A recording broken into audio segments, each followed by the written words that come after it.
Presiden Jokowi again dan again memberikan kepercayaan. Kemarin Dewan Air, sekarang Dewan Minyak Goreng.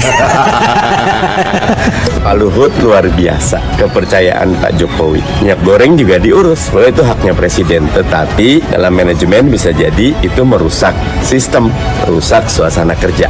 Kenapa Luhut lagi? Apa kerjaan dia kurang banyak? Apa nggak ada menteri yang lainnya? Pertama, Jokowi dan Luhut kenal sudah lama dan sudah paham karakter masing-masing. Dan ini penting, karena tanpa kepercayaan, koordinasi akan sulit dilakukan. Ayo, pemerintah betul-betul kerja, monggo tunjuk siapa saja, sesuai tupoksi lebih bagus. Monggo kalau mau Pak Jokowi, tetapi pastikan minyak goreng harganya seperti dulu lagi, Rp14.000 1 liter. Yang kedua, Luhut punya kemampuan manajerial yang bagus, dibutuhkan dalam menangani masalah-masalah genting.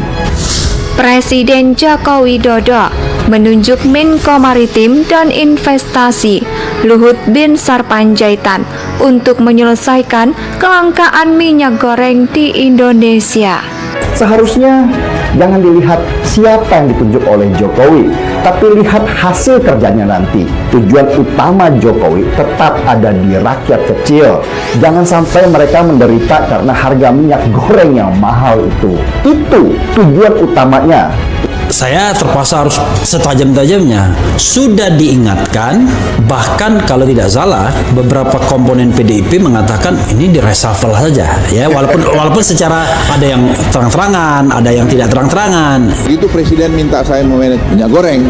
Orang pikir hanya minyak goreng, tidak. Saya langsung ke hilirnya, ke hulunya. Semua, Anda sudah baca di media, semua kelapa sawit itu harus kita audit. Kita tahu luasnya berapa, plasmanya berapa, yieldnya berapa, kemudian produksinya berapa, dan kemudian di mana headquarternya. Lapor presiden, Pak, headquarternya harus semua pindah di sini. Bayangkan dia punya 300-600 ribu hektar, headquarternya di luar negeri, dia bayar pajak di luar negeri. Not gonna happen. You have to move your own headquarter to Indonesia. Pemerintah akan mengaudit perusahaan minyak kelapa sawit di Indonesia mulai Juni nanti. Hal ini disampaikan oleh Menteri Koordinator Bidang Kemaritiman dan Investasi Luhut Binsar Panjaitan saat seminar nasional di Sekolah Tinggi Teknologi pada 25 Mei lalu. Luhut yang kini menjabat koordinator dan pengawas bersama Satgas Pangan terkait minyak goreng menemukan ada 300 hingga 500 ribu hektar kebun sawit di Indonesia, di mana kantor pusatnya justru berada di luar negeri. Seharusnya jangan dilihat siapa yang ditunjuk oleh Jokowi, tapi lihat hasil kerjanya nanti. Tujuan utama Jokowi tetap ada di rakyat kecil. Jangan sampai mereka menderita karena harga minyak goreng yang mahal. Itu tujuan utamanya. Yang capek partai politik, tapi orang lain yang menikmati, kira-kira begitu. Pintu lain. Ini harus jelas ya, harus jelas ya. Oke.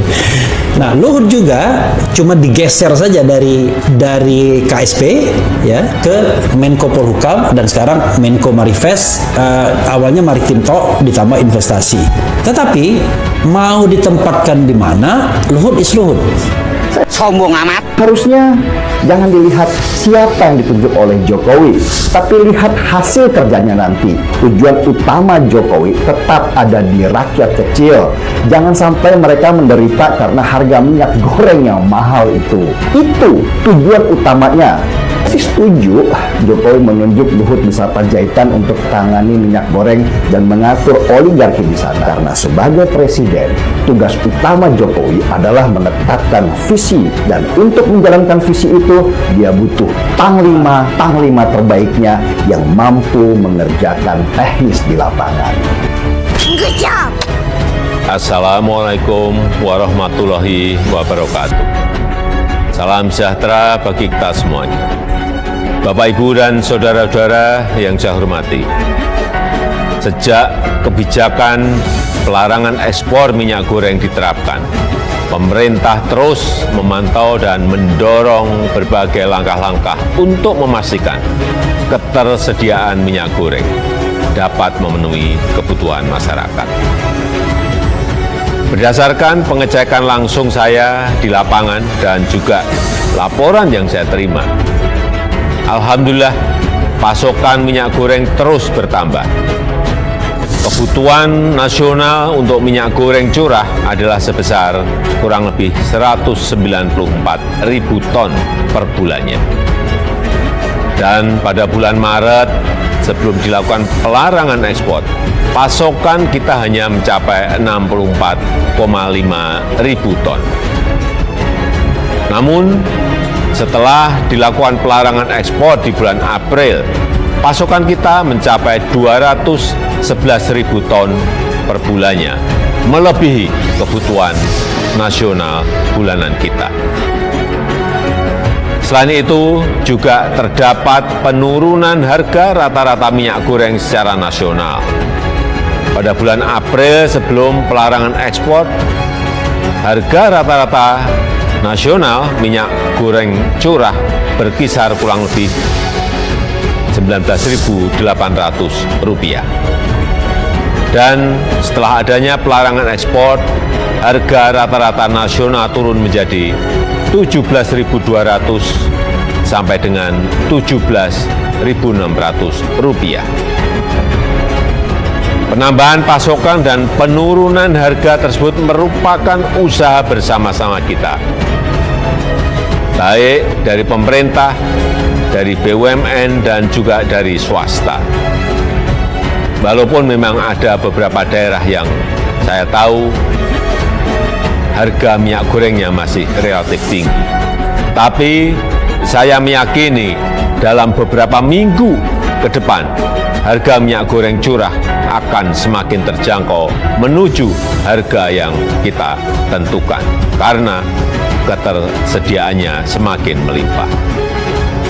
Oleh karena itu, berdasarkan kondisi pasokan dan harga minyak goreng saat ini, serta mempertimbangkan adanya 17 juta orang tenaga di industri sawit, baik petani, pekerja, dan juga tenaga pendukung lainnya, maka saya memutuskan bahwa ekspor minyak goreng akan dibuka kembali pada Senin 23 Mei 2022.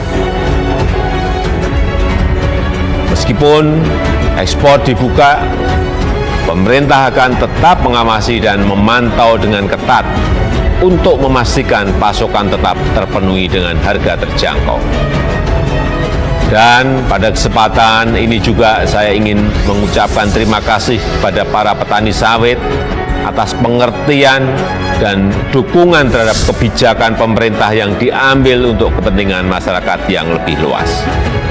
Secara kelembagaan, pemerintah juga akan melakukan pembenahan prosedur dan regulasi di Badan Pengelola Dana Perkebunan Kelapa Sawit agar terus disederhanakan dan dipermudah, agar lebih adaptif dan solutif menghadapi dinamika pasokan dan harga minyak dalam negeri, sehingga masyarakat dapat dilindungi dan dipenuhi kebutuhannya.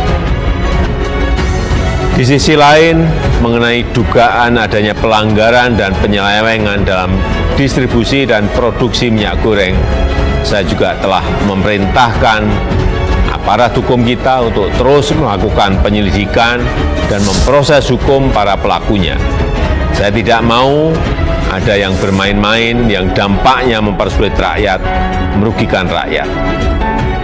Saya rasa itu yang bisa saya sampaikan. Terima kasih.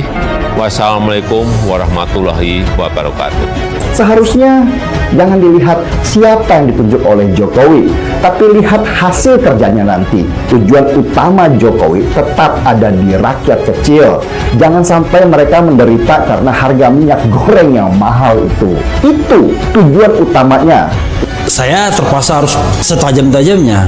Sudah diingatkan, bahkan kalau tidak salah, beberapa komponen PDIP mengatakan ini direshuffle saja, ya. Walaupun secara ada yang terang-terangan, ada yang tidak terang-terangan. Begitu Presiden minta saya memanage minyak goreng, orang pikir hanya minyak goreng, tidak. Saya langsung ke hilirnya, ke hulunya. Semua, Anda sudah baca di media, semua kelapa sawit itu harus kita audit supaya kita tahu luasnya berapa, plasmanya berapa, yieldnya berapa, kemudian produksinya berapa, dan kemudian di mana headquarternya.